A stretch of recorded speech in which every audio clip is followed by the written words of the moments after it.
TruthSeekah and or its affiliates are not responsible for any strange phenomena that may occur during or after listening to this podcast, which may include the following: heightened senses of awareness, psychic abilities, UFO sightings, alien contact, time loss, out-of-body experiences, ringing in the ears, ESP, lucid dreaming, increased synchronicities, astral projection, telepathy, stronger intuition, levitation, miraculous healings, and or remote viewing. Please be advised to listen at your own discretion.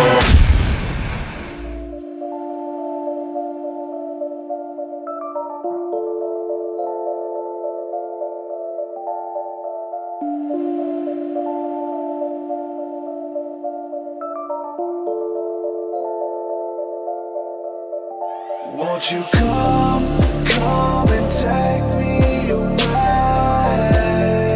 I just wanna be with you.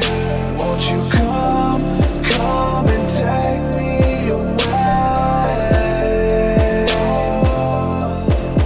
To a place to walk on troubled seas, faith to stand when I don't believe. I just wanna be with you. Won't you come and take me away? I just wanna be with you. Won't you come? You are now locked into the TruthSeekah Podcast. Gargoyles! Psychics! Everything's ungodly! Dark-sided! Streaming live at TruthSeekah.com. She's not a Christian! Give it up, y'all. Your portal to the paranormal, esoteric, and all things spiritual. She's tampering in dark-sided stuff! And now, your host, TruthSeekah. Ladies and gentlemen, this is the TruthSeekah Podcast. My name is TruthSeekah. How's it going? I'm your host. Excited, delighted to be here with you guys today to join in some spiritual conversation, build each other up, edification, and just hear some really cool stories with really cool people. I enjoy having these conversations with my guests, enjoy hanging out with the chat, hanging out with the stream. So give a quick shout out to everybody who's poking their heads in the chat room right now. Give a quick shout out to Gio, Jasmine Smith, Tina, Christy Folks, Home Sauce, and Davy Jones and Chris Garner, all you beautiful people, everybody who's going to join us today live. Shout out to you guys, and shout out to everybody listening on the podcasting apps as well. I love each and every one of you guys, and we're going to build and co-create something beautiful today. Quick shout out to all of the patrons, everybody supporting my work via Patreon, because I couldn't do this without you. Thank you so much again. Every time, from the bottom of my heart, I really mean that.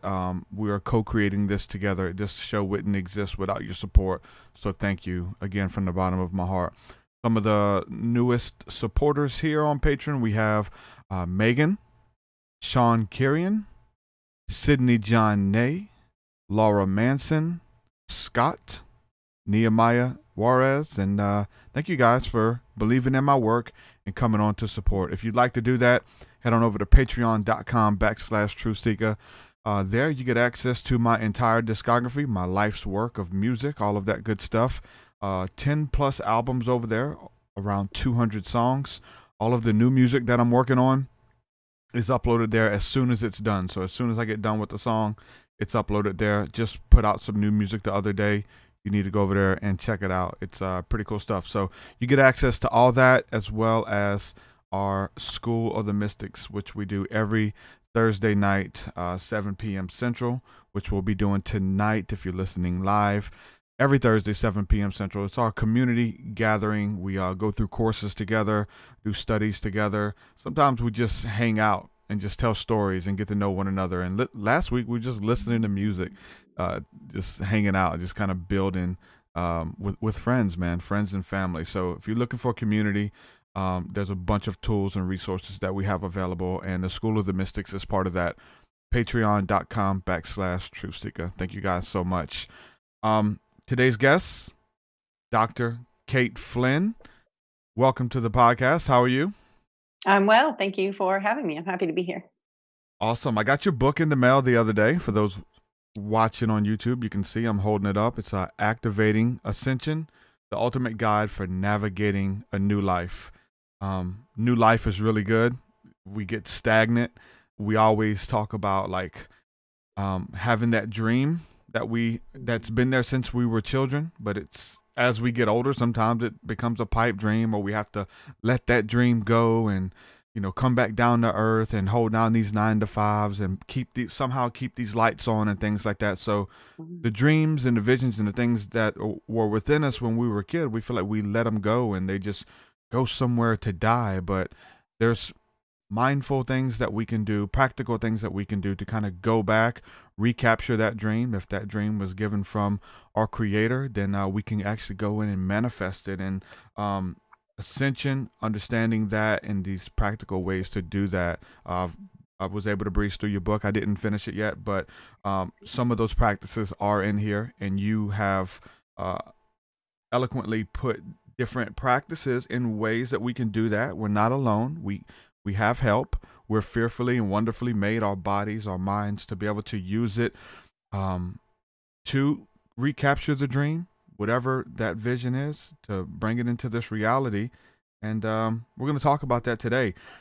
Activating Ascension. Many people think that's like a state of enlightenment. Like if you have ascended, Jesus ascended, we have the ascended masters. Where does ascension come into play when it comes to those dreams or that vision that's within you? And what's the difference between that and enlightenment? I really look at it as activating ascension being activating an ascension out of your ego and into your heart. Into our hearts is when we are most aligned with our souls and with the divine powers that are collaborating in our favor. Never really looked at the difference between enlightenment and ascension. I think enlightenment is something that happens as you ascend, and we are all in various states of ascension. Just holding that intention to live from our hearts and to create a new reality brings about an enlightenment. You talked about well, here on the back it says that we all have the ability, and we're all sent here to bring something positive to change the world. And that's something we've been exploring lately with a couple of different guests, is that everyone is sent here to do that, not just the chosen ones or the light workers or those who are called out or choose that life path, but it's everybody is sent here with a gift, with something special. Is this book how we can unlock that, whatever that is, to bring to the table for the healing of humanity and things like that? Absolutely. It would be a powerful tool to unlock that. I really do think with what's going on in the world right now, we need all hands on deck. We can't be figuring out, trying to be somebody else or being what other people think we should be.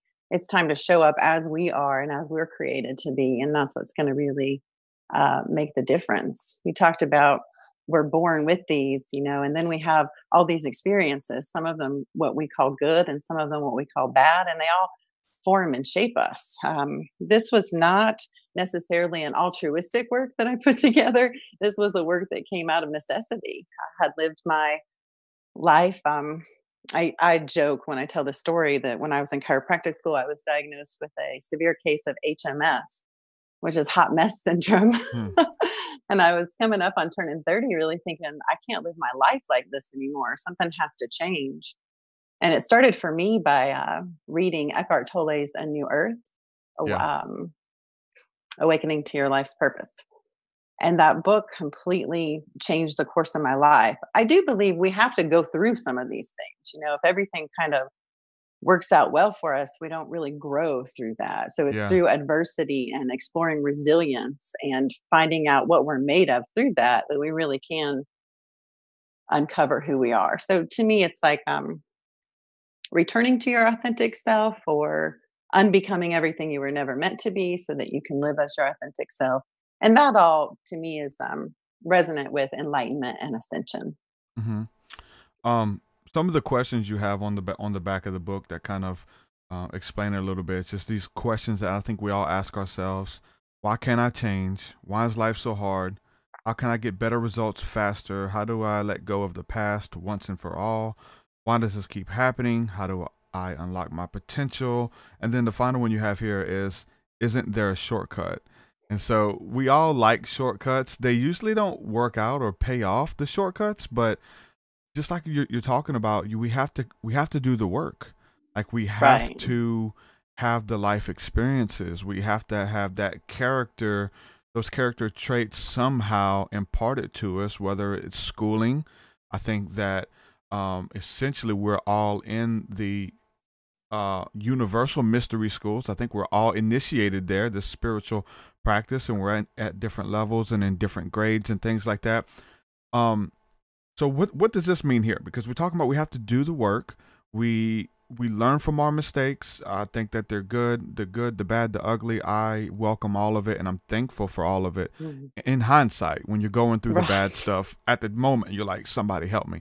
But we're able to look back and make peace with our demons and even see how those demons or those dark forces were used strategically to kind of catapult us where we needed to be. And we wouldn't be here or wherever we're trying to go without those little guys in our life. And so as far as shortcut, are you teaching shortcuts, or is that is it worded weird, or is there I know there's keys and techniques, but are there really shortcuts to like bypass a lot of stuff without having to go through it? I know we can learn from each other, right? People can listen to this podcast, hear the experiences, learn what to do, what not to do. And if you heed the warnings and you apply the wisdom, those are definitely shortcuts, right? You don't have to, go down a road that took us 10 years to learn the concept. If you'll apply the principles that we're sharing that took us 10 years to learn. Is that kind of what it gets to? Or if you will?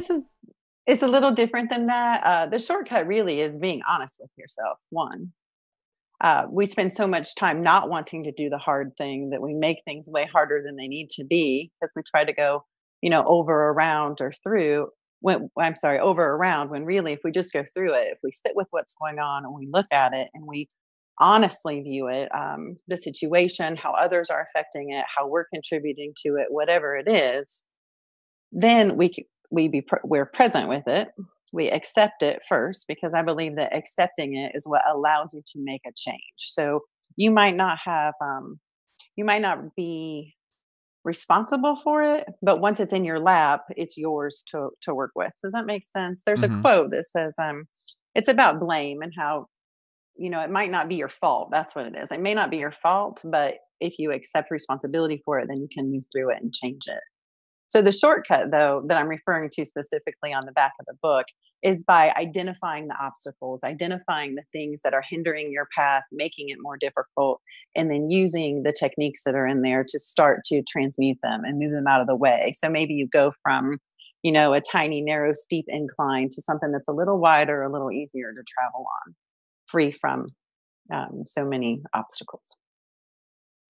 What was, if we go back to the beginning, like what was the thing or the things that transpired in your life that kind of got you into this type of work? I like to talk to people if they've, like, when they were children, did you have any supernatural encounters, any things that kind of put you on this life path that happened when you was a child, or what's your story to kind of get into this type of work? Right. And I always tell people that while that happens a lot, that is not my story. That was not my experience. Yeah. When I was 2, my dad died very unexpectedly and suddenly. Over the course of about 2 weeks, he got really sick. He had vasculitis. All of the vessels in his body swelled up. And at that time, steroids were really experimental. And so they told my mom that they could give him these steroids, but they weren't sure how he would react to it, if he would accept her as his wife and his kids as his family. So my mom made the very difficult decision not to pursue that, and he passed away. So that singular experience, that loss, has affected my life probably more than anything else. The one thing that sticks with me always from that Eckhart Tolle book is you're never angry for the reasons you thought you were angry. And I had spent my whole life being angry and didn't know why. Yeah. And really, through exploring that book, I realized it was because I was 2 and I lost my dad, and I was really not happy about that. And this the God that I couldn't understand a God that would do that to a little girl. So as soon I was raised Catholic, and have no hard feelings about the Catholic Church. I left as soon as I could to kind of explore different ways, and really through this journey have learned that, God isn't a puppet master in the sky that's pulling the strings and making all these things happen. We all have our path, our journey. I have a very close relationship with my father now that I probably wouldn't have had he been alive. So that kind of shaped my experience, and always looking for approval and acceptance from men, basically. Yeah. And I'm just grateful that there was no Facebook or social media during that time.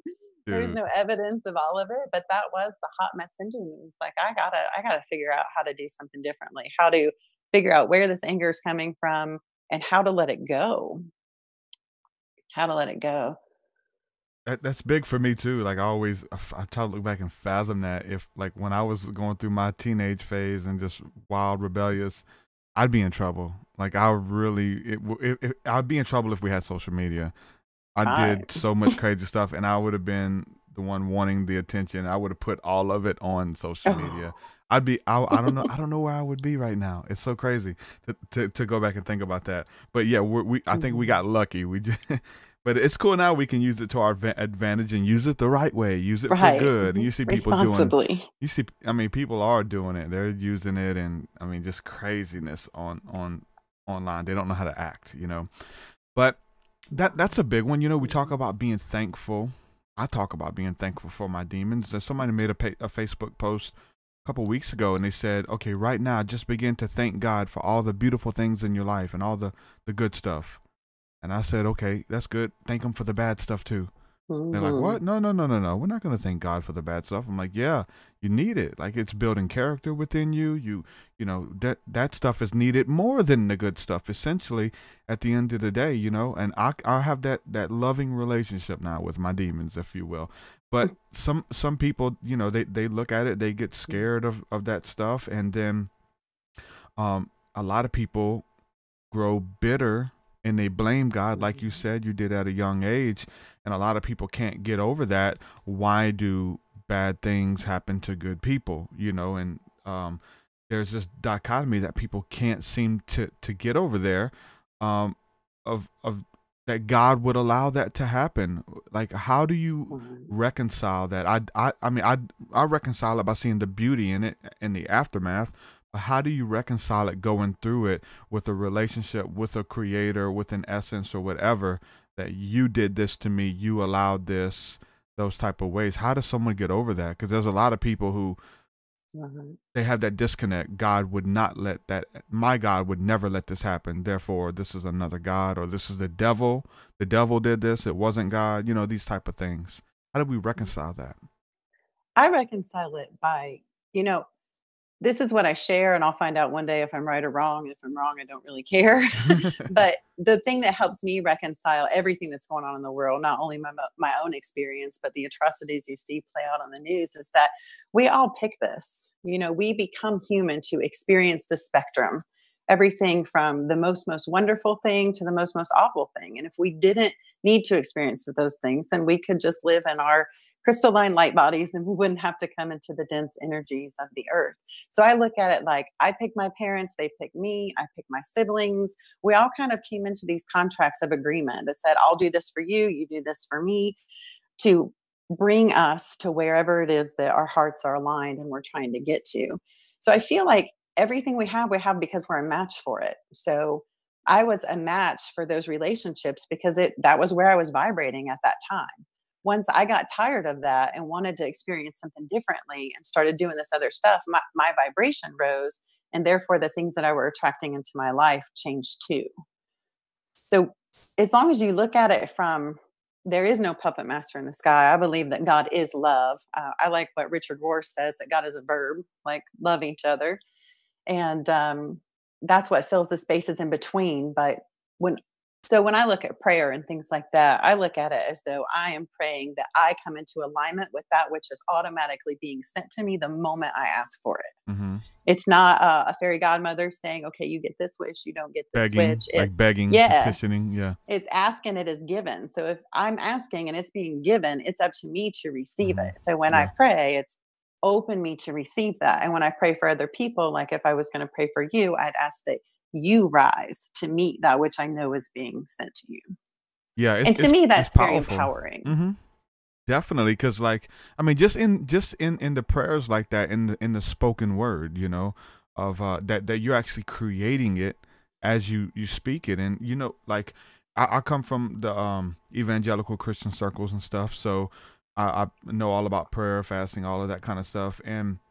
But there was a moment that my prayers changed when it changed from begging or petitioning God, whether it was for healing for others or someone who is dealing with oppression or a loss or whatever. Instead of asking God, if you love us, would you please heal her? Would you please take this emotion away, or whatever the case is?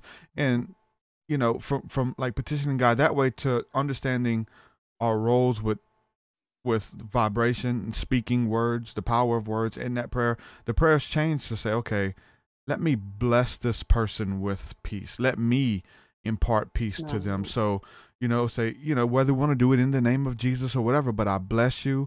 I speak peace over you. I cast out any darkness. I speak love and light to be imparted to you right now. And then things begin to change. Miracles begin to happen. And as the spirit of expectancy, where we're not showing up hoping God would act on our behalf, but knowing that he already has, right? We're here. We have the breath of life in our lungs, and we're made in that image and likeness to go forth and do these wonders and feats and stuff. And to know that it's already happened and we have that power, I begin to see my prayer life change and see a lot more miracles and stuff happen in my life. And it's a common story. It's not just me. A lot of people, when they understand their power and their authority as sovereign people and people who are anointed and who, walk in love and light, they have that power. When it comes to ascension, right, like some people have, I guess, an idea of leaving this place, or we've heard ideas like you have to get ready for ascension to get to heaven. Like you have to get yourself ready or you won't be able to ascend. I've heard theories like when the end of the world comes and the world is destroyed, you have to have your light body ready through this ascension alchemical process, or you're going to be stuck here and you're going to burn here. There's all kind of weird ideas about ascension. People tie it into the rapture. We have, we're going to be taken out of this place and leave. But what does really, I know you've touched on it, but what does it mean versus we're going to ascend to leave this place? We should be wanting to ascend to change this place and make it better, right? Yeah, a lot of people say a lot of stuff, and I think it's funny how as humans we just love holding on to our dogma. So we'll leave the church, but still take that dogmatic thinking with us and make all these rules up. Yeah, I did a video on grounding, and somebody just sharing a grounding technique, and somebody commented, "You can't ground like that. You have to have your shoes off to ground." And I was like, I don't need that many rules around around what I'm looking at. So there are a lot of thoughts out there. I feel like when we're creating a reality out of love, we won't be trying to escape that they're one they're in. So we have this belief that this is so bad and this is so hard, we must escape out of it. And so when I talk to people about like third dimensional reality, fifth dimensional reality, it's like you can't wish yourself out of the third dimension or fight yourself out of the third dimension. You have to move through it. You have to look at those things. You have to, if you want peace in the world, you have to choose peace in your own life.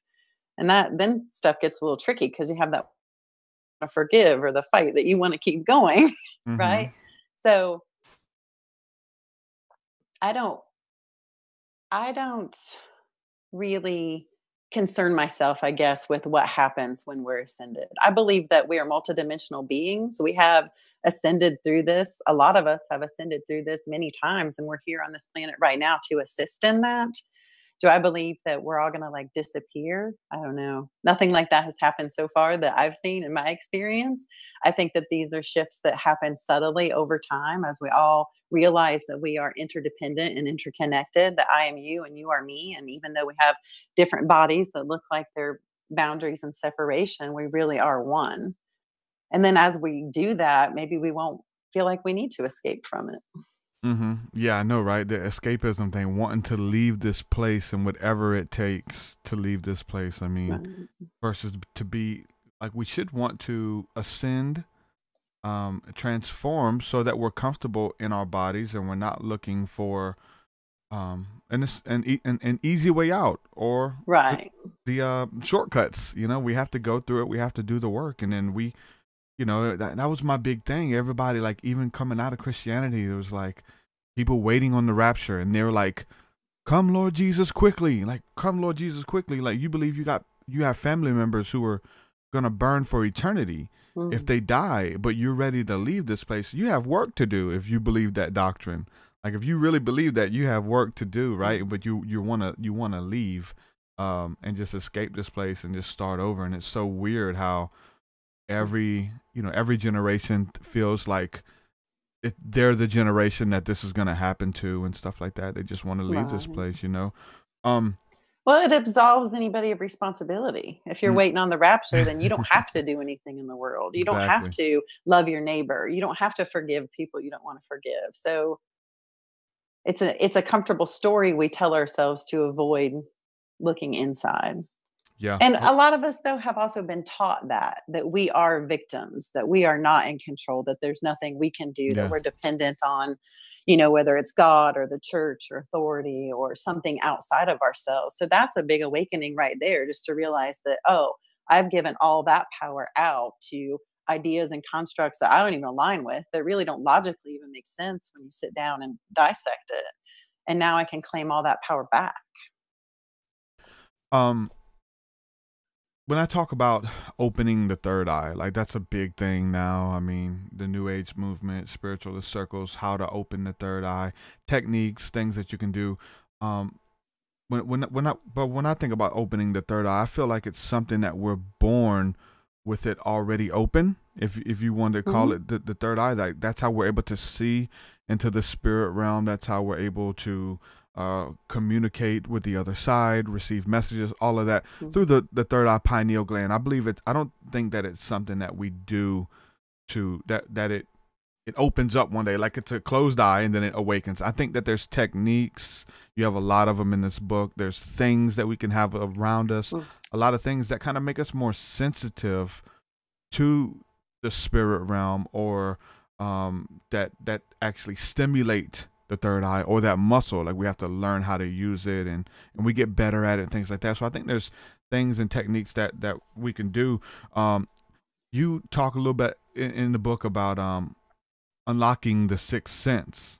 And so that's essentially, right? Wouldn't we use the third eye to be able to see and move around in the spirit realm, like that sixth sense? Is that kind of what that is for you? Absolutely. I do think we're all born with the capabilities. I think there's some intention in there in what we choose to experience. Some people may say, I want to be wide open when I come in and connected, and they either maintain that connection, or the adults around them, tell them what you're seeing isn't real. That's not true. It's your Yeah, yeah, imagination. And they start to close it. And some people might come in with it, maybe not all the way closed, but partially closed, whatever's going to most support what they've laid out for themselves in that lifetime. I do think it's like a muscle, like learning to ride a bike. Anybody can learn to do it and access it. That's one thing that I don't know that there are shortcuts for, other than doing the practice. If you're hmm just saying, I want to be awake, I want to be able to see, but you're not doing anything, then it's going to be more challenging to get to. yeah. One thing I think that's cool about a lot of these practices and stuff that you have in the book about awakening ascension, like, there's things that we can do to wake up, like, but what do you do once you're awake? How do you stay awake? How do you not, I mean, many of us wake up just like on a day to day, and we hit the snooze button. We want to go back to sleep, and there's things that we do, that can kind of lull us back to sleep, or we're like in this higher state of vibration for weeks, months at a time, and then something happens, a tragedy, whatever it is. We're not doing the work anymore. We're just Mhm. we shift back to autopilot, and then we find ourselves almost in the same boat. Like, man, for me, it almost seemed like a different person. Like, man, what was going on? Like, there was so much creativity. My words carried Mm. power. I cared more. All of these things that came with the awakening process, essentially. But then, something can happen, and feel like it was a different person. Like, how do we stay awake through, like, being mindful and continuing the processes? Like, these aren't one-time processes, right? These aren't one-time No. things that we do, right? No, and I think it's normal to have a normal, whatever that word means, to have a little up and down. And I also think when we go through periods of really quick awakening, it can kind of turn our lives upside down. And some of the, we realize You have to people learn. come in and they say, I want to open my intuition. I want to be intuitive. It's like, well, what if you open your intuition and you realize you're married to the wrong person, or you're in the wrong job, or it would be in alignment with your soul to move to California or do something like that. So we want to be to the extent that we're comfortable with it. And as soon as we lose that comfort, then we start to shut it down a little bit. When we see, oh, these are things that I'm being asked to look at, that I'm being asked to change, or we see the ripple waves go out into our relationships and see how we start to rock the boat in that regards. It can be like, being asleep was a comfy blanket from, childhood, and we call it back to us because it's easier. Then we don't have to rock the boat. We don't have to call people out on their stuff. We don't have to really make any changes, because even though we know we want to change for the better, what is known is safer to the ego than what is unknown. I really like Don Miguel Ruiz's work on that and the 4 agreements. Mm-hmm. So, it's good too, I think, because like you have the contrast. You know what it's like to be walking in the light in that high vibration. You know what that feels like, and you know what it feels like to just exist. You know what I'm saying? And so you can determine, now that you've been on both sides, like what's better, how to keep it, how to maintain it, and if you really want it. I don't, I do think it's for everybody, but I don't think it's anything to play with. I don't think that spirituality is anything to play with. I don't think that religion is anything to play with. I think it's very serious. But you're talking about opening up to these realms, manifestation happening, angelic contact, ETs, like whatever. I mean, the list goes on and on. You have all of this stuff happening for you. You're manifesting whatever you want really fast, and you're stepping into a new life, and all of this stuff happens. You're almost pushed into it. You're like, wow, what did I do in the last 3 months? And all of this stuff is working, and I don't know. It does get overwhelming. We have to learn how to maintain it, and I would talk about like, people pursuing their dreams, but you kind of have to go through the testings. You got to go through the trials. You got to go through the bad stuff at times just to make sure that you really want it. Learn etiquette. Like, what if we just, went live on this podcast and just started bashing and attacking people and calling people names and out of their name and all of this kind of stuff? I don't think that we would be very honoring of the platform. I don't think that. I think that we could even destroy the platform that which was bestowed upon us or we built. And look at, make this connection. Look at Roseanne Barr, what she did, and now she killed it all with a tweet. Like, once we build it, once we're in it, like, being able to maintain it is a whole nother ball game. And I think that staying mindful with these practices, and I mean, I think that it's part of staying awake, and I think not it would be, and not going back to sleep, essentially. I think it would be challenging to use logic to keep that going, right?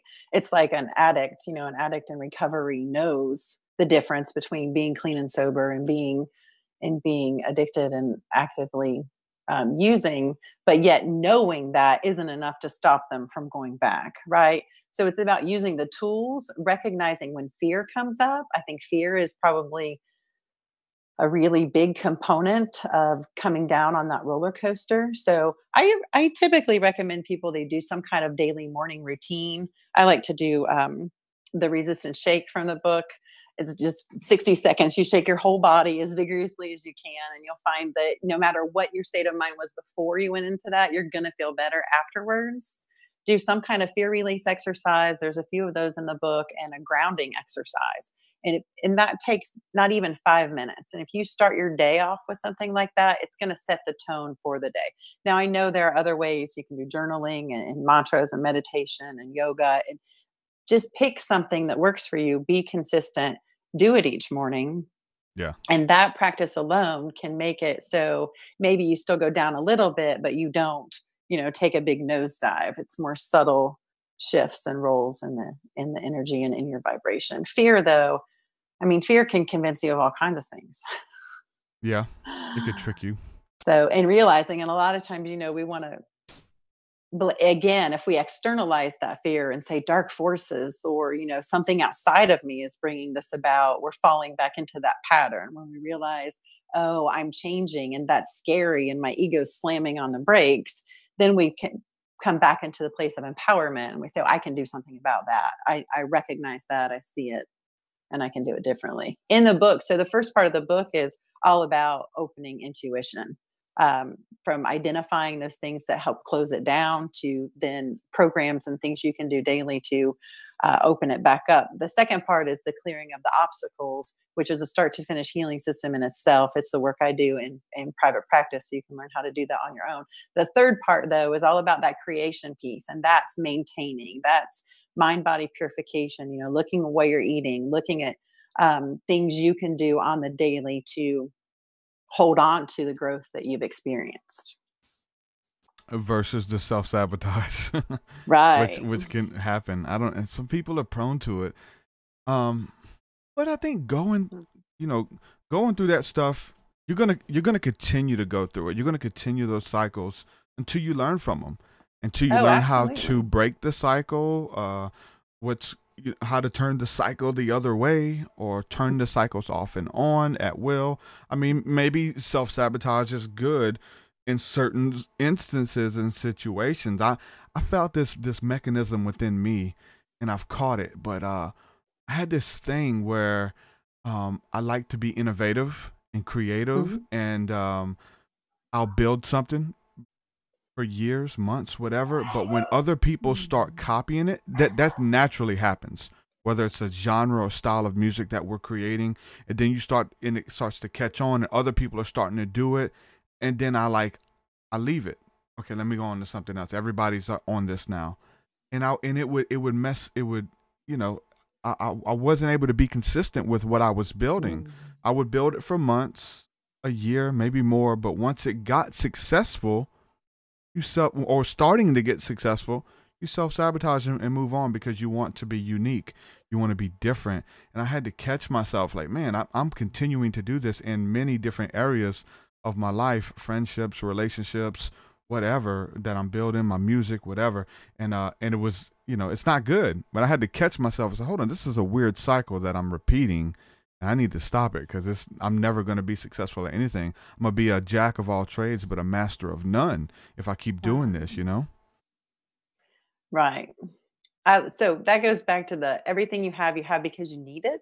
And that's one of the most challenging things to get people to see. So someone will come in and they'll say, I have really bad neck pain or I have headaches or whatever it is. And I'll say, okay, how are you benefiting from that? And they're always like, what? I'm not benefiting from this. I want this to go away. It's like, well, everything you have because you need. So what are you getting out of it? One of my very first patients in practice, I put her on supplements. She came in for nutrition and she got a lot better, a lot fast. And then I didn't see her anymore. And I talked to a mutual friend and she said, oh, well, she started getting better and all the benefits of her sickness started to go away.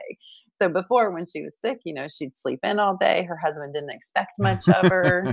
And, and then once she started feeling better, it was like more expectations were placed upon her and she didn't like that. Now she's since moved beyond that. So I look at it as healing as a spiral. So we get the choice. So I look at it as we start in preparation, then we go to repair, rebalance, rejuvenate, and radiate. And we circle around each time and we say, okay, did I learn what I needed from this? Am I going to circle? Am I going to chase my tail and circle? Or am I going to ascend to that next spiral? And sometimes, we don't even see it when it's happening. And that's typically preparation or repair. Like you don't even know it. And then you start to become aware, like you were saying, you realize, hey, this pattern keeps repeating itself. What is that trying to tell me? One of my favorite acronyms from an ARE conference I went to, the guy called them AFOGs, another freaking opportunity for growth. Mm-hmm. And until we see them and say, okay, oh, that's what you're trying to tell me. I am good enough, or I can do this and still be unique because nobody else is going to do it in the same way that I'm doing it. So I can stay with it. And then you move up through. And of course, the upper spirals are a lot more fun than the lower ones. But Yeah, but they're all used for learning tools, man. If you're not learning from them, then that you're going to keep repeating them. Those who don't learn from the past are doomed to recreate it or repeat it, and that's definitely something we've all dealt with. Most of this stuff, I feel like, it seems like new territory. Maybe because I have come out of the religious background, and we're, you have your do's, your don'ts. This is wrong. This is right. That is, man, it's hell coming out of that. And there's a lot of people waking up. I deal with a lot of people coming out of religion. They still hold to their core beliefs of God, of Christ, and that.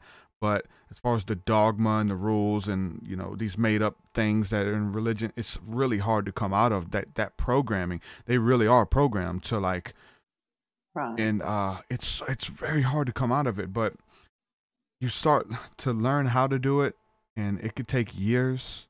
It most likely would take years. I wish there was this one thing you could do to just like cut ties with it, and it's fine. You got to walk it out.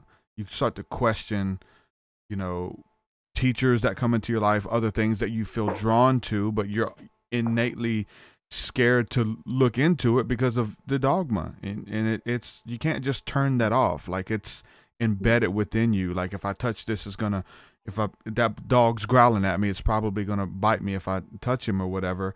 And we feel that way about, you talk about meditation, chakras, crystals, anything spiritual, and I'm dealing with so many people who are trying to come out of that, and just that back and forth and back and forth. And even me, I did it for years, and self-sabotaging, coming out of it and then running back to it because of being scared, and this is the only way that's right and stuff. So, man, getting over that dogma and stuff that's been placed upon people is really hard. And is there what would you recommend for people to do? Is it just something they just have to go through? Walking in love, seeing the good in all that's kind of what helped me. Well, what would you recommend for people who are coming out of dogma and just whether it's religious or not, just that dogma that I can't do this, I'm never going to get ahead, I have to stay here, I'm always going to be poor, my family was poor, all of these type of ideas and thinking. So that programming is very powerful, and that's how they keep people dependent. If you need them to be saved, then you're always going to be a member of the church. So I tell people the purpose of what I do isn't to drastically change the course of your life. It's to add efficiency to its natural unfolding. So it can take years and years, or, you can use this system to really bring that down and maybe do it in 2 or 3 months. But in the first part of the book, there is a section on discernment. And I would suggest that people start there, because dogma is one of the biggest blocks to third eye awakening, third eye opening.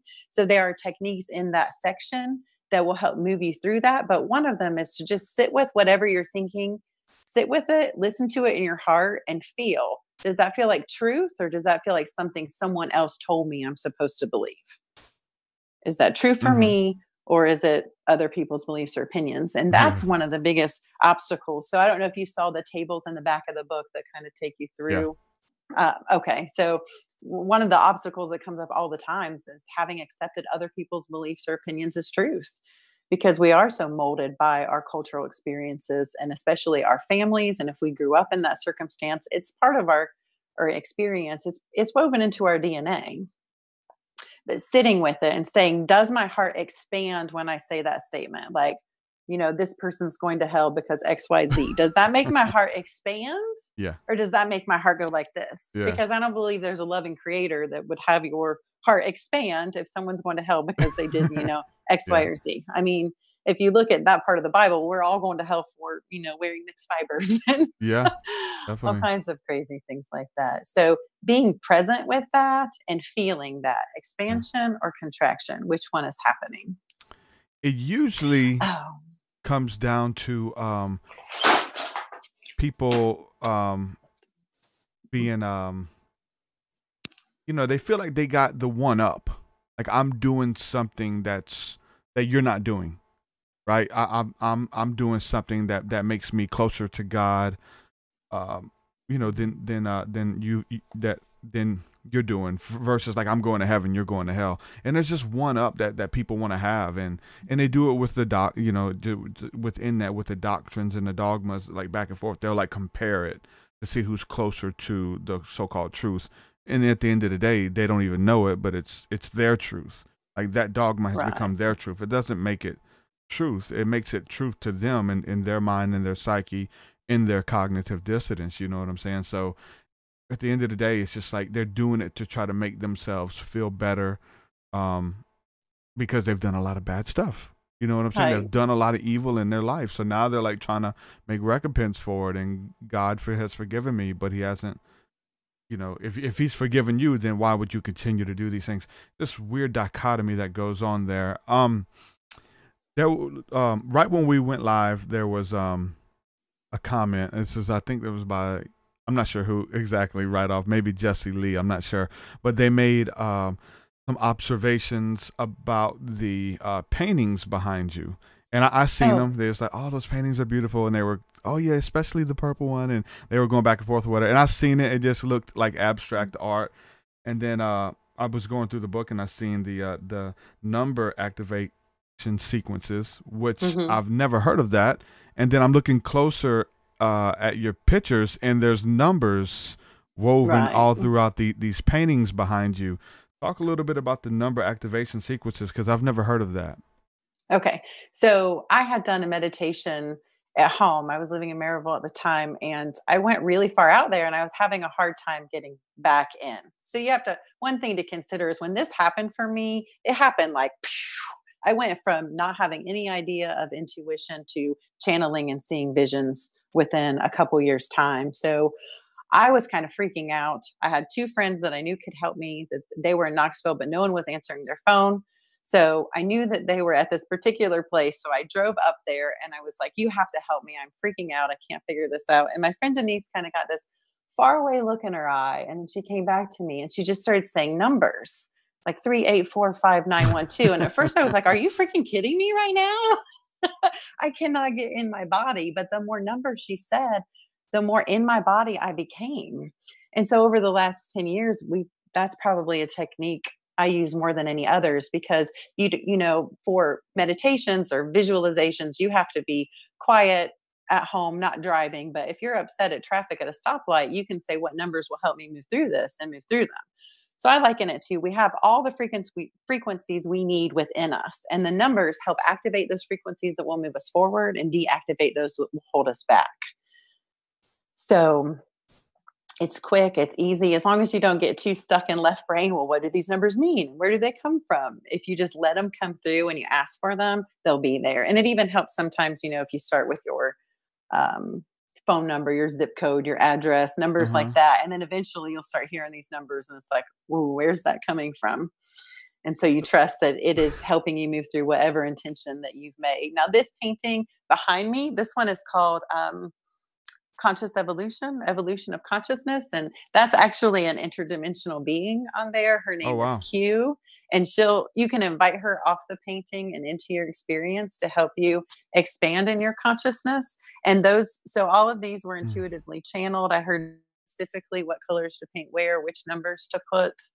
Yeah. And that's why I wanted to ask you about the numbers, because in the number sequence, I mean, you have these different numbers laid out. As you're explaining it, it kind of sounds like it could be random. Just start saying random numbers. Yes. But you have these numbers in these sequences for a reason. Do these numbers, is it dealing with numerology, that each number represents this type of, is it random? I mean, what's with the sequence? So there are sequences in the book, and I call them like universal keys. It's a place to begin for each person. And then if you notice in there, it always says, listen for additional numbers that are specifically for you. So it's a key to get you started. And those can be repeated and reused. I had somebody write down the numbers I said in session, and then they went back and resaid them. And the first time they felt great afterwards. The second time they're like, oh, I said those numbers again and I felt terrible. I was like, well, they're one time only. They're one time only uses. So don't necessarily repeat those. But the ones in the book, those were specifically channeled. Just walking around just repeating all these numbers and trying to 78543, 78546. You know, it's like, what? Right. Almost like there was like I didn't know if it was like a sigil or a way to activate or call the entities or the vibrations in, you know? I didn't know. I would say universal key to unlock those frequencies that are within you. That resonates more with me for what that is. But I'll show you the other ones, like this one. The one with the spirals that helps you move through those spirals. So if you're circling and you want to not circle anymore. So they are activation pieces. So you look at them and you'll have an experience. Yeah, they're invite them in. Really beautiful. For those of you listening on the podcast, and really beautiful colors, spirals, numbers all mixed together, popping out at you, and really looks like you can travel through that far one. Like it's almost like it is a portal or a vortex that you can enter into. Absolutely. People at first glance are like, oh, they're paintings, and once people sit with them and look at them, I was like, it's just they're beautiful, whatever. But it's like, wow, that's pretty intricate. This one on the end is rewriting tragedy. I felt strongly encouraged to kind of point that out. It started out as a beautiful green under there, and then I had to paint all of that on top of it, and it was very unsettling to me at first, and then the more you look at it, it does help you rewrite tragedy and start to move forward in a different way. Yeah, see, that's the thing how my mind works, because if we understand numerology, like numbers do represent different things, you know. So I'm looking at the numbers that are on there and what it represents. Colors represent certain things, like you said. I mean, you have a bunch in here about color as well. Different colors, it makes you feel a certain type of way when you look at a color. If you're wearing a certain type of shirt, a lot of people who were into mysticism and some of the ancient arts, I know David Wilcock, he would always wear a certain color shirt when he would do his lectures and presentations, because it would make the audience feel a certain type of way. And so just understanding the vibrations, the numbers and the colors and sound, all of that kind of plays hand in hand. I didn't know if it was just some activation code, like particularly with the numbers, but it's very beautiful. I like all of them. So if you guys are listening, make sure you go find the YouTube video so you can actually look at these paintings. They're really beautiful. They're all on activatingascension.com too. You can view them all from there. There you go, activatingascension.com. Let me ask you this too, because we had this question pop up. So, I talked with a friend. I'm gonna relate these two questions together. I talked with a friend who was listening to my music, and it's beautiful. Just like we're talking about, the paintings can activate ascension and kind of help you and be used as tools. The music can totally do that as well. You're able to kind of almost create a time capsule or a portal through the music and what you're experiencing and what you're going through at that time. Other people can experience that, and mine was all types of Kundalini awakening, UFO encounters, all kinds of stuff, intuition, creativity. People would listen to my music and be taken on spiritual journeys while they're listening. And this one message I got particularly from somebody listening now, Jessie Lee, said that she was listening to one of my albums and had like a Kundalini awakening while listening to the music. So, and I don't think she knew what was going on. Like it was just like listening to the music, and then started feeling her spine moving and the energy release and the euphoria and all that stuff while she's listening. So there's a I wanted to ask you, because it was formulated from a question, I think by Jessie Lee as well, but it says that, can we accidentally do some of these things mentioned in here, or do we have to be conscious of it? Like, obviously we're everyone is affected by music, everyone is affected by numbers, everyone is affected by colors. If you know it or not, that's universal. Everyone prays for the most part. Everyone, all most of the stuff really is practical at the end of the day. But is there fear there that you can tap into it not knowingly and activate some things in your life without knowing it? Like, what's the deal about a fear there of not knowing that, people, I mean, there's people, when it comes to the religious dogma, like, people will turn this off. They'll hear what we're talking about. Oh, you're talking about entities in the pictures. Yeah, I'm turning this off. Click. You know what I'm saying? But they don't know that when they watch a movie, it's the same thing. The entity that's in the movie, or the monster or whoever, when you close your eyes, it's going to be in your dreams. Like, you know what I'm saying? It's kind of the same type of deal. So for people who are like scared about stepping into some of this stuff, or thinking that they can accidentally do it, can you? I think we're all being affected by it, either way, whether you want to be or not. To be conscious of it, I think you have the one up to understand this stuff that we're talking about.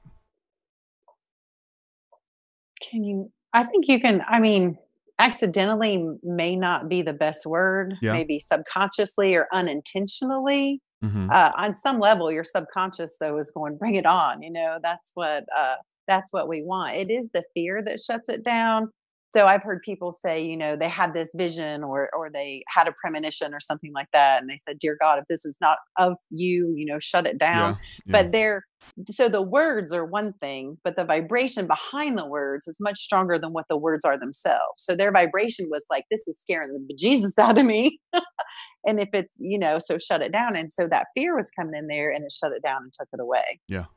So fear release and trusting yourself are going to be the biggest things that you can do, whether you use a technique from the book, or you sit with it and you practice some deep breathing and intentionally say, okay, I know that I'm safe right now. I know that I'm loved. I know that I'm supported. I call in divine forces or divine powers to collaborate in my behalf.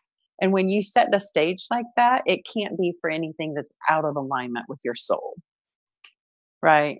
You can't set those intentions and create that sacred space and invite anything into you that's not supposed to be. I think that's biblical as well. I think that's a biblical principle too. Like, for those who are like scared, like I think that God isn't going to give you anything that you can't handle. And if you ask for something, if you want to preface it with, that has my greater good in mind, and just trust that. I did it. I mean, that was my, as I was easing, stepping out a little bit and seeing, I was seeing UFOs and light beings, and I'm like, the churches are telling you that those are demons and stuff. You know what I'm saying? Or, you don't know. So your mind always goes back to that. So that's a beautiful prayer. That's a beautiful, way to put it, and say, whatever's out there that has my greater good. If you want to preface God, hey, don't send me nothing that's going to hurt me. And if you have a loving Father, he's not going to do that to you anyway. So you can approach it with a level of boldness and reassurance that you're not going to be possessed if you meditate, or whatever the case is. If that's where God's leading you, if he's going to lead you to it, he'll lead you through it. I believe that 100%. Right.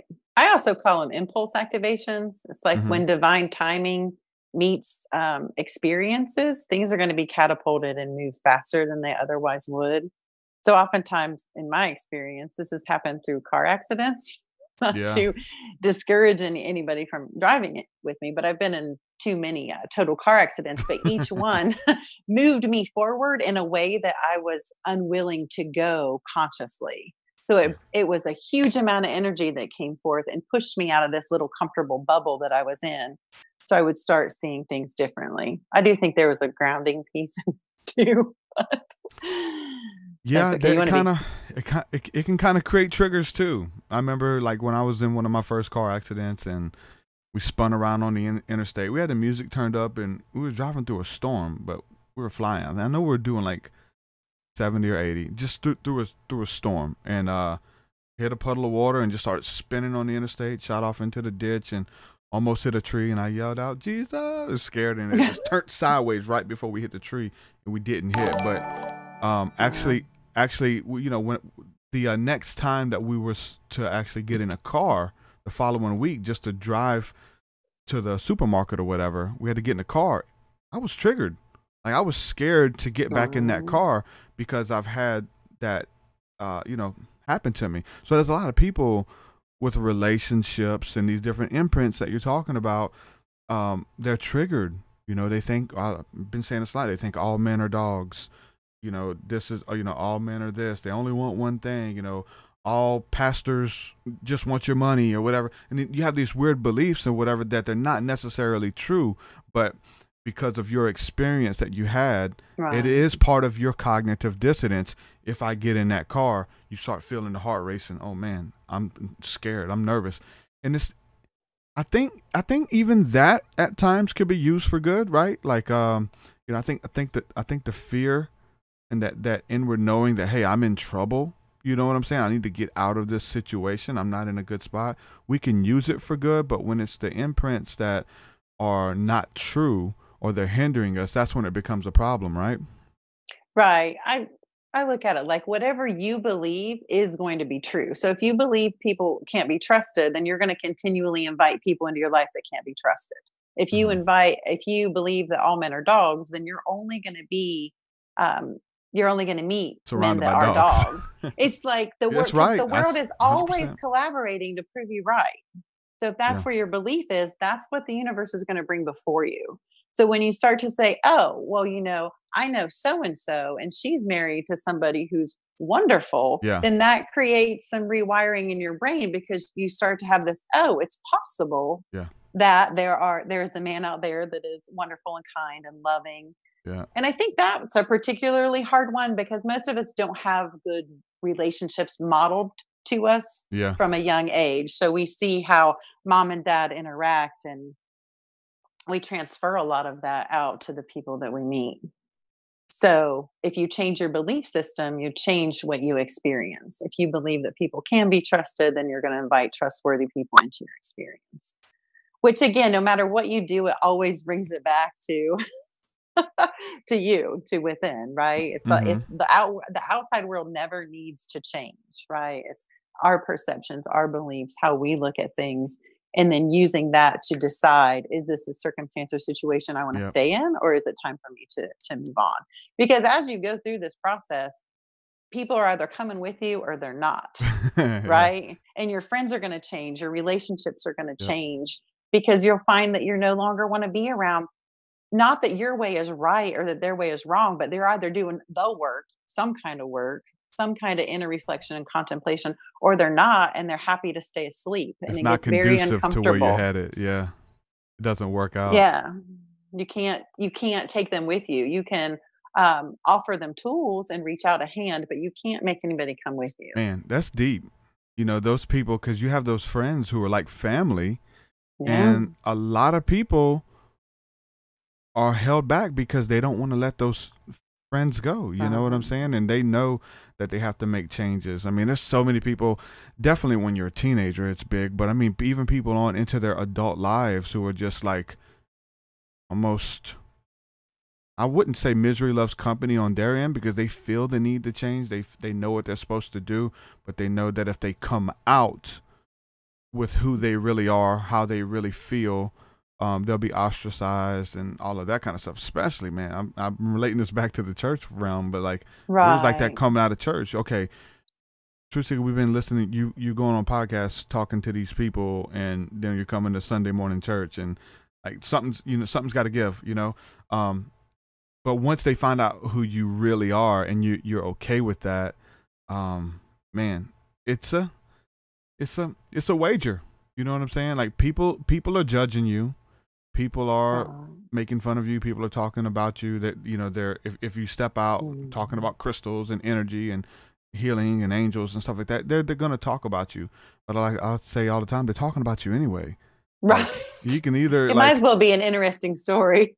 It should be an interesting story, and you should enjoy what you're doing, right? You're gonna be held back for fear of judgment and ridicule, but you're already being judged and ridiculed at the same time, So do what makes you happy, man. first writing this and asking, okay, God, where are my people? I want to share this. I want to get it out. And hearing God say back there in church, it was kind of like, I'm not going there. My experience wasn't of being on the inside and then coming out, but being on the outside and seeing, especially where we are in the South and where you at? I'm in Tennessee. Tennessee. Okay. Yeah. Yeah. Yeah. If you can do this work and thrive in the South, you're a true warrior. Like if you can do it and thrive, and you can do it and be successful and not give up, like you're a true warrior, man. I'm in Alabama. I'm a little bit further. Right. It's bad, but definitely there's a special reward for you for not giving up, There were a lot of times I was looking for an escape probably the first 4 years that I was here. But my husband has, we have kids here, and it's kind of like this is where I'm going to be. So the funny thing is, we've explored all these different churches, have ended up in the Episcopal Church, which I really love, and I'm putting my stuff out on Facebook. All of this stuff, the intuition, the crystals, the oils, all of this stuff, and so many people from the church are responding, and they're like, awesome. "Yes, I want to learn more about that." and it's like blowing my mind that would even be possible, because I thought for sure I would be ostracized. I talked to the pastor's wife, or the reverend's wife, and she said, "Oh, honey, you're in the right place. I've been, I've taken Reiki, I've done." All these kinds of things. She said, people are going to love you here. And it was like, just so like, oh, take a breath then. And I don't have to not be my true and authentic self for fear of making somebody else uncomfortable. That's awesome. Yeah. That's super awesome. Actually. Yeah. You talked about, before we went live, you were talking about changing, kind of like renaming the Activating Ascension, and renaming it something that's not less, I guess it's less woo-woo, or whatever you would call it, something that seems more practical, that would open up to a wider audience, but it was still powerful. You want to talk about that, the name that you were talking about? Sure. It's called Life in the Sweet Spot, and that's what my practice is being called. So I have these, I don't know if you saw the activation cards, the meditation made easy cards. Did you see any of those? Okay. Yeah. That's all being rebranded under Life in the Sweet Spot. And I look at that, like, where is the sweet spot? The sweet spot is at the intersection of our divinity and our humanity. And if that is our intention, and we're always moving towards that, then we're going to be in alignment with our soul and the plan that has been laid for our life. So the Activating Ascension will be assimilated into that, which I'm mainly happy about. I love the book cover. That the signpost on the book cover was actually my husband's idea. And one day he was like, I'll cut them out and you paint on them and I'll make them look old. And we put that all together and then kind of photoshopped us. So that's my husband and I on the cover holding hands. Because first I had a woman, and people said, why is it a woman? So I put a man on there, and then it was, why isn't a man? And so it's not coupled, it's unified. So that's the purpose of man and woman holding hands. Like, let's move through this unified together, harmonizing our masculine and feminine energies. Who is the perfect candidate for this book? Is it someone who is just waking up? Because it's like, it's almost like the perfect discipleship companion for waking up, like holding your hand through the process. Right. It is like, a lot of books. Well, my intention was to give it all away in this book. So it takes you through everything, start to finish. I would say that it's, is it for someone brand new or someone that's been doing this for a while? If you've been doing this for a while, chances are you probably have some dogmatic things that you've adopted and have kind of allowed carried over into this process. So sometimes people brand new do have an easier experience with it. People who are, part of your life, if all of your life is in turmoil, then you probably need to get some help somewhere first, allow a peace somewhere to settle before you go into this. Yeah. But if you have one thing or two things that you're working on, but you feel loved, you feel supported, and you feel like you have a bit of a foundation, then definitely you can sit down and do this. The first part is all about the intuition, because the second part is intuitively navigated. So if you don't have any sense of intuition, you're going to have a hard time taking yourself through the second part. So I always tell people, stay with that. And also you can read this as like, I hesitate to say, but like bathroom reading, where you just sit down and, you say, what would be most beneficial for me to hear right now today? And you randomly open it up. There's a lot and in there. Read that part. Yeah. I don't recommend, because you're going to be activated. Just having the book, you'll go through a little activation. And then if you sit down and try to read it start to finish, it's going to be a little like that. So go slow and you'll be fine. Awesome. Well, Dr. Kate Flynn, I appreciate this conversation. If you would like to share out your website one more time where people can check out the book and also check out those paintings as well. Go ahead and give out your website one more time. Sure. It's www.activatingascension.com. Ladies and gentlemen, Dr. Kate Flynn, thank you so much for coming on. I really enjoyed this. We have to do it again. Thank you. I appreciate it. All right. Thanks again. Bye-bye. Dr. Kate Flynn, ladies and gentlemen, good one. Another good one. I meet all of these really cool people who are out there doing the dang thing. They're doing it, man. Activating Ascension, the ultimate guide for navigating a new life, obtaining your goals, becoming more intuitive, more conscious. You have to do this stuff before. You can't put the cart before the horse. You gotta put it behind the horse. You can't do that because, like I said, you people out here self-sabotaging, man. You can mess it up, man.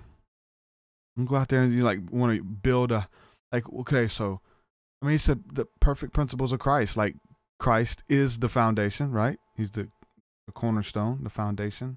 He's the rock. What if you build your house upon the sand? What if you go to the beach and you build a house? What's going to happen when the waves come up? You don't have a foundation that's going to wash away. You have to have that foundation. You have to know who you are. You have to know your calling. You have to know why you're here. You have to know your power. You have to know your worth.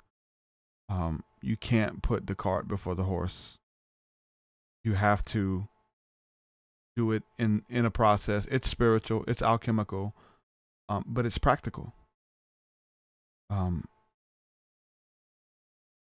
People out here building sandcastles, Jesse Lee says in the chat. Sandcastle. That's it, man. You got to do the work. There is no shortcuts. Like you said, there's no shortcuts. Now there's techniques and there's guidance systems and there's wisdom, and you apply the wisdom and the knowledge. That's there. That's not a shortcut though, because you actually have to do something. You have to apply it to your life to make something happen out of it. It's not a shortcut. There are no shortcuts. You're not promised happiness. You have to work for it. You're not promised a platform. You're not promised a podcast. You're not promised a new album that's recorded well, that's got a lot of good lyrics. That's a lot of work, man. It's not easy. People, and it used to irk me, man. I have these friends who they just beg for more music, and it used to offend me because I work so hard on an album and release it, and then the next week, when's the next one coming out?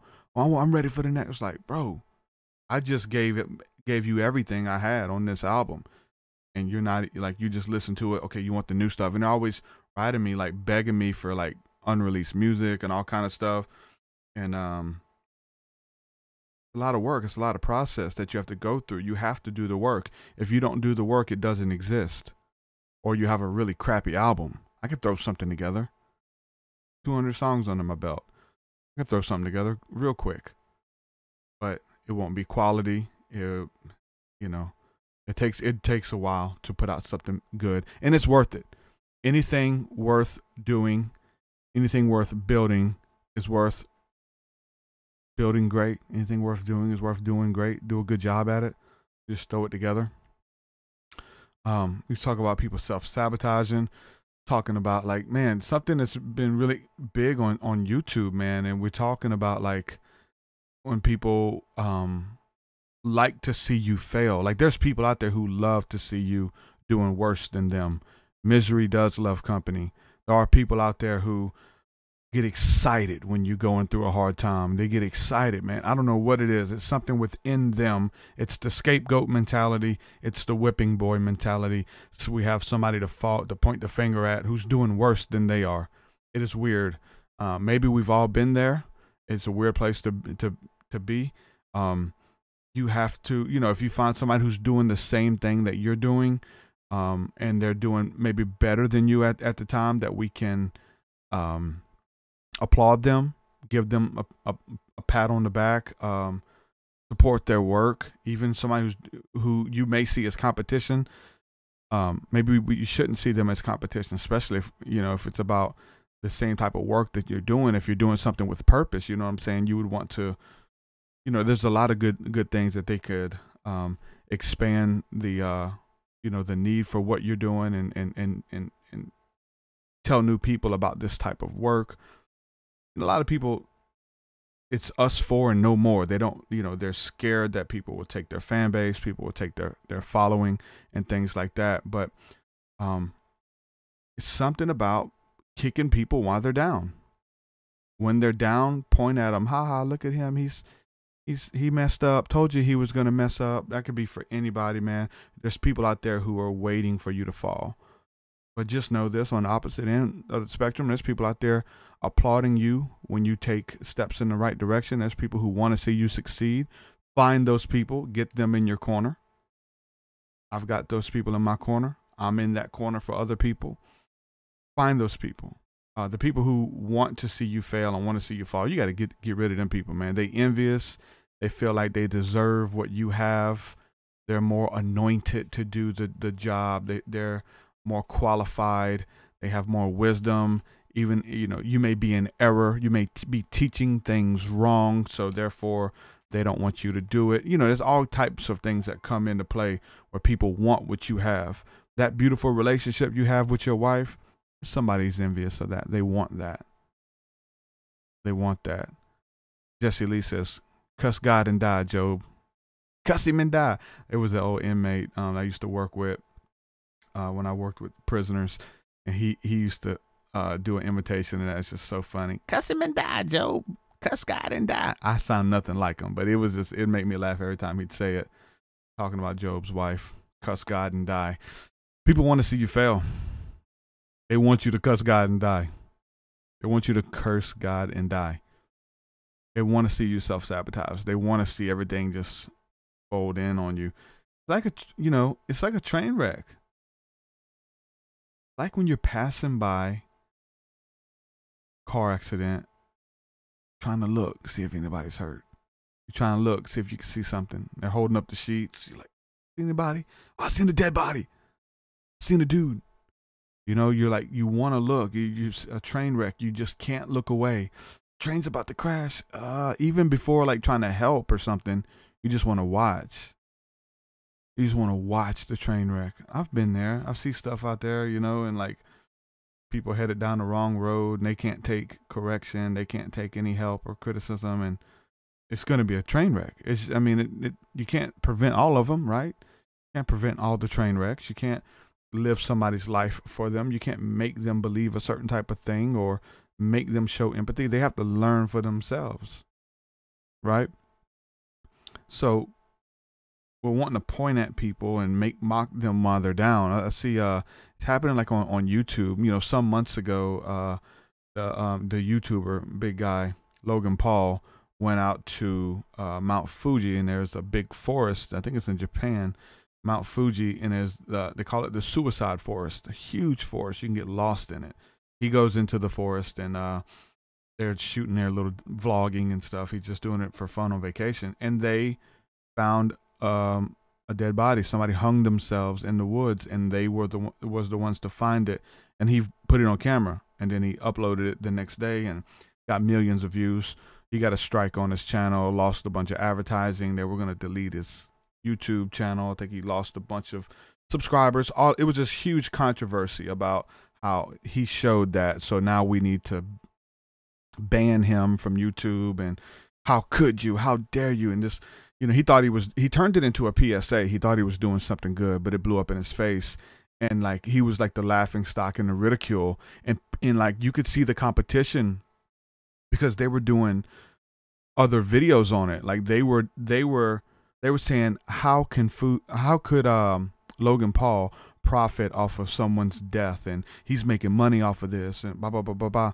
And so all these other people are doing their rebuttal videos pointing at his flaws and what he did wrong, and they're making money off of the dead body too. They're making money off of it. But looking at his fall and demise and how they're happy, they're just kicking him while he's down. Everybody was doing videos, all the big names. That's all you seen. It went on for a couple weeks, and he almost quit vlogging. At this point, I think he has, but he went through like a really dark time. Obviously, he learned his lessons, and it wasn't right, and there was wisdom that wasn't used, but it happened to him. And the same thing's happening now to another big YouTuber by the name of FouseyTube.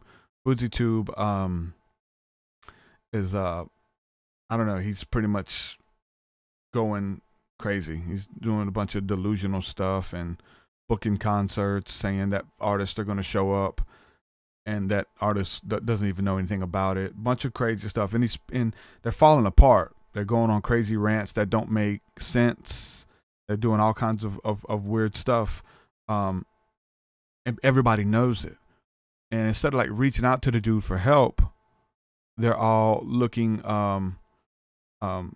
at his story and what he's doing. They're doing commentary on it. They're like making videos, making fun of him, and like, he's gonna explode, man. He's gonna kill himself, all of this kind of stuff. And people are like kicking him while he's down, and they're pointing out all the flaws and all the ridiculous things that he's doing.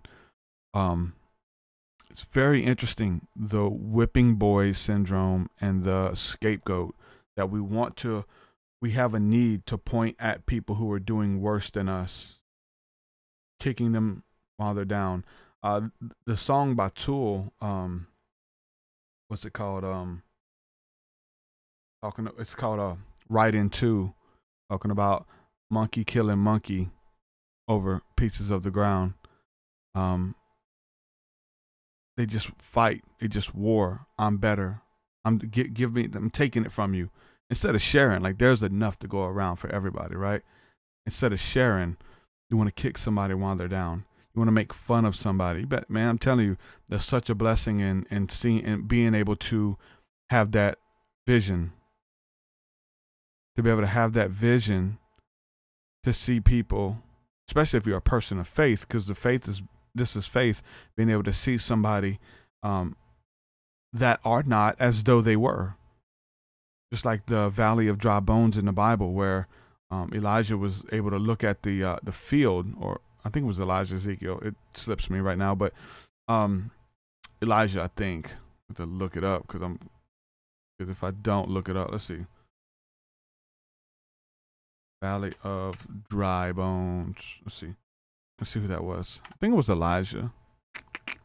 It's in Ezekiel, so I guess it was Ezekiel. Okay, yeah. Ezekiel looks at the valley of dry bones, and he's talking to God, and it says, can these bones live? God looks at him and says, hey, can these bones live? A valley of dry bones. It was an army that was defeated, dead, ruined. Can these bones live? He said, oh, sovereign Lord, you alone know. He said, no, son of man, speak to these dry bones, and they will live again. Can you see it? And he speaks to them, and they become a great army. These dry bones get flesh, and muscles begin to form, and this huge army of defeat rises up and becomes new life. And it's a parable. It's an allegory how we are to be able to look at people as well who are going through a rough spot. Can you see that person though they aren't as though they were? Can you see the potential in that person? That's a blessing. It's hard to do. It can be a curse. It can be a curse. You can see the good in people, and you can try to prophesy, speak it out of them, encourage them. It can be a curse because you got to know when to move on. You're trying to make people change and things like that. You know the way that is right. Oh, this is the way you do it. I'm trying to tell you, this is the way. And you just want to preach and preach and preach. And it can be a curse because you're sitting there spending all this time with people who really don't want to change, who don't want the help, and being able to see people. But when you find those people who want it, and you can prophesy, and you're a person of vision, you're a seer, you're able to see. If that's you, like, you could do that with people and you can watch them change, man. That's beautiful. That's alchemy. Like, that's true spiritual alchemy. To be able to see somebody. Man, I've seen it, man. I'll give you guys this quick story. When we were street preaching back in the day, last week, it's like, when we were street preaching back in, man, what year was that? 2009, maybe. A long time ago. When we were street preaching, we used to go out at 10 o'clock at night, and we'd stay till like 4 in the morning. And so we'd go downtown in front of the biggest Club Atlantis, downtown Mobile, and we'd set up, we'd wear all white, and we'd preach and we'd prophesy, and seen a lot of cool stuff. We'd get harassed, you know, people drunk coming down there, people wanting to debate with us, you know, all this kind of stuff. I mean, we was kind of asking for it. You're down there, we're preaching repentance and turn from your sins. The Most High's coming back to destroy this place, all kind of stuff. It was when I was running with the Hebrew Israelites. So we'd go down there, we'd preach, and we'd get harassed. And sometimes people would harass us. I remember this one guy. He was a homeless dude. The homeless guy would come up while people were talking crap and stuff. And he said, "Hey, y'all don't mess with them. That's God's people right there. Y'all don't mess with them. That's God's people. They doing the right thing." You talking? This is a homeless guy who was strung out on dope, living on the streets, but he knew what we were doing. He knew we were down there trying to preach righteousness and trying to help people, really. And they're like, "Oh, y'all get out of here. Jesus ain't real." Whatever the case is. He's like, "Hey, that's God's people, man. Y'all better not mess with them." And he'd always, you know, try to take up for us. And this guy was strung out on dope, living on the street. He's a homeless man. Some months later, we're at church service, and that guy comes in because we had a homeless ministry. We'd reach out to the homeless, and our church was full of homeless people. My old pastor, Pastor Brian, I did the interview with him. The church, the cave, it was full of homeless people. It stunk. Bunch of homeless people in the back. You know, and people knew that that's what we meth addicts, crack addicts, prostitutes. Those were the people that we went after. So that homeless guy, they were busting him back and forth from Tent City in the woods, where all the homeless people were living in the woods, busting him back and forth from there to our church. And that guy would come. And just over just a period of time, man, I began to see God work in his life and restore him, and go through, you know, the Christian rehab programs, celebrate recovery, come off of dope, get a job, hold down a job, get a place to live, all of this stuff. And he got off the streets, and he became a functioning member of society. And he's a different person, man. He was that valley of dry bones that people went out of their way, man, to go pick him up, to speak life into him, to encourage him. And I really believe that it was because he took up for God's people. I think that when he was downtown in downtown Mobile, in that state, but he still was trying to, "Hey, don't mess with those people. That's God's people. Y'all need to listen. They're trying to help y'all." You know, he would say stuff like that. And then I'd seen him restored. And my mind has to go back to where I seen him at my first encounter with this guy. Downtown, strung out, but taking up for God's angels, God's messengers. He's seen that. He knew that. I believe that God blessed him for that. I believe that God restored him. I believe God restored him because of his loving kindness, But I think that act of faith and that perseverance and him being bold to stand up, I have to make the connection. That's my first encounter with him, and then seeing him restored. And then we begin to see that a lot, man. We begin to see that with a lot of homeless people coming off the streets and things like that. And it was beautiful. But it's been able to prophesy. It's been able to look at someone in a state that, though they aren't, though they will be. I might be down right now, but I'm not out. Y'all may have given up on me, but God hasn't. To understand that, to know that, to embody that, and to walk in that, and let that be your truth. You know, though your father and mother forsake you, he said, I'll never leave you, I'll never forsake you. To know that, like, that's a truth. That's a law. I'll never leave you, never forsake you. Well, he'll leave you if you do this, or he'll forsake you if you do that. You know, I've seen God forsake. No, you'll never see the righteous forsaken. You'll never see the godly begging for bread. Begging. No. Never. I don't care where you are. He's got you. He's got you. You've given him your past. He's healing you. He's healed you. Give him your future. Let go of it. You got some good plans. You think it's going to work out this way. You want to kind of see that plan out. Give it to him. Let him purify it. Don't be scared.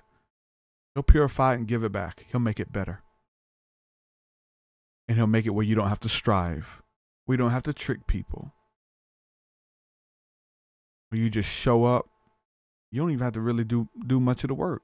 You just show up. Show up with clean hands and a pure heart. You get the vision. You stay faithful.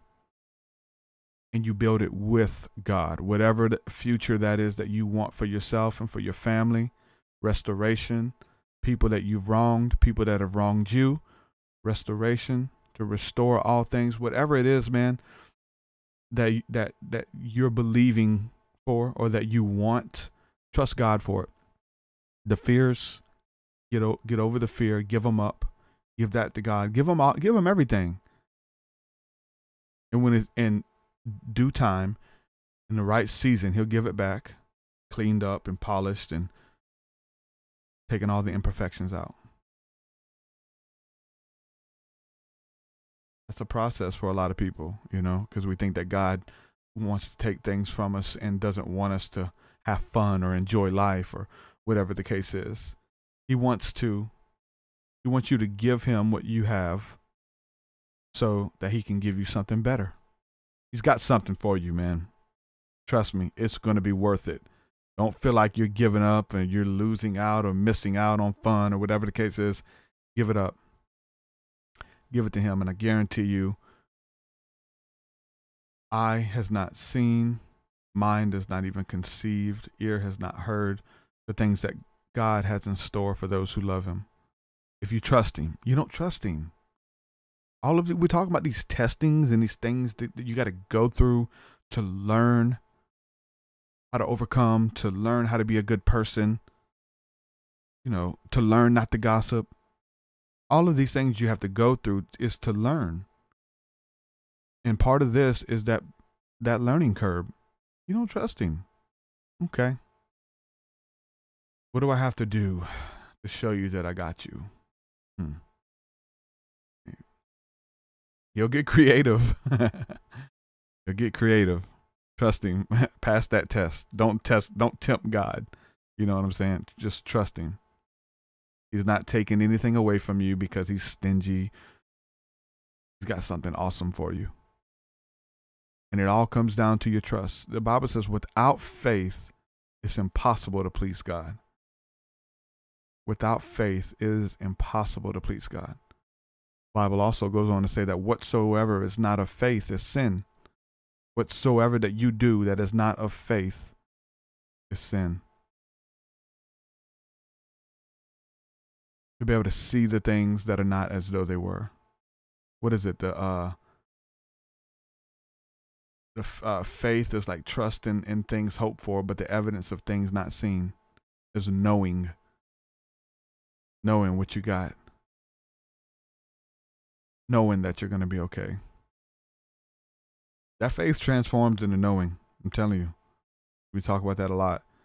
Faith transforms into knowing. Starts with believing, transforms into faith, then it moves into knowing. Knowing God, knowing your calling, knowing your will. Most of you believe in a will. Most of you have faith in a will. Like, I got big plans, man. You don't know how they're going to work out. You don't even know how to approach it, but you believe it. You have faith in it. But then that faith is going to transform to where you know it. You know your calling. You know your orders. You know how to be impactful. You know how to show mercy. You know how to show grace. And it's through learning. I really believe that. I really believe that. I learned not to gossip from having whole congregations gossip about me. You know what I'm saying? I've learned not to gossip by knowing what it feels like to have people gossip about me. Okay, don't do that. Don't gossip about people. That feels bad. That's not good. Don't steal. Don't judge. You ever had anything stolen from you?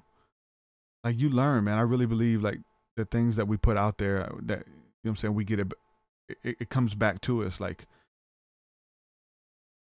stealing from people. Funny, like, I used to call in the radio shows when I was a kid, and they put you right on air, and I just start cursing, screaming profanities, and I'd record it, and we'd listen back, and we'd laugh about it, and show our friends and cousins and stuff. We did that for fun. What you want to do? I'm finna call. They live. Here's the number. Call in. Hey, who we speaking with? And I just go in cussing. Now I have a radio show, and I take callers, and I answer the phone. Hey, what's up, TruthSeekah? And kids are cursing. Just curse. They come on here and they curse. I quit taking calls recently. I don't really deal with the phone lines too much anymore, but people, and I see that, I can't, my mind has to go back. I've seen this before somewhere. Where'd you see it? I used to do it. Okay. We learn, man. We learn from everything, and the best bet, all of this stuff helps. There's things to do to be mindful. This book here, Activating Ascension, really is, like, I really think this is a good book. She sent me an autographed copy, and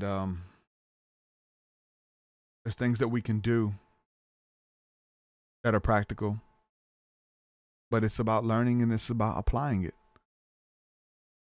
If we don't learn from the past, we don't learn from the mistakes, we're doomed to repeat them.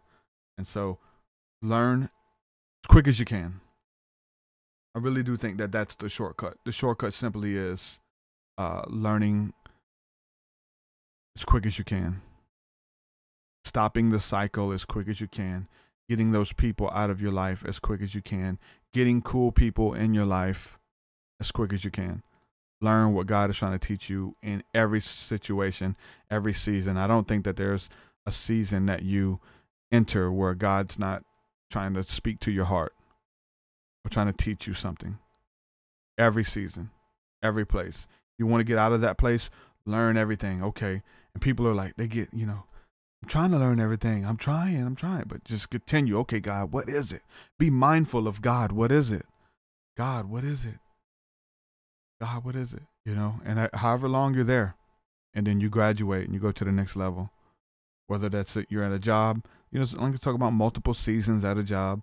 You could be at a job and there's multiple seasons and multiple things that he's trying to teach you in those jobs and things. And just learn it, apply it, graduate, go to the next level. Rinse, wash, repeat. Wash, rinse, repeat. Do the same thing. Keep doing it. It's working. Consistency. Keep doing it. Don't give up.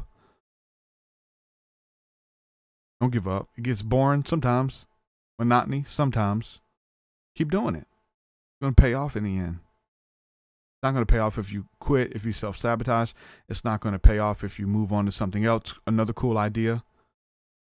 Be mindful. Stay mindful. Bring it into the moment. Learn from it. Do it. Make it happen. Appreciate you guys, man. Enjoyed this episode. Enjoyed this talk with you all. Shout out to Chris.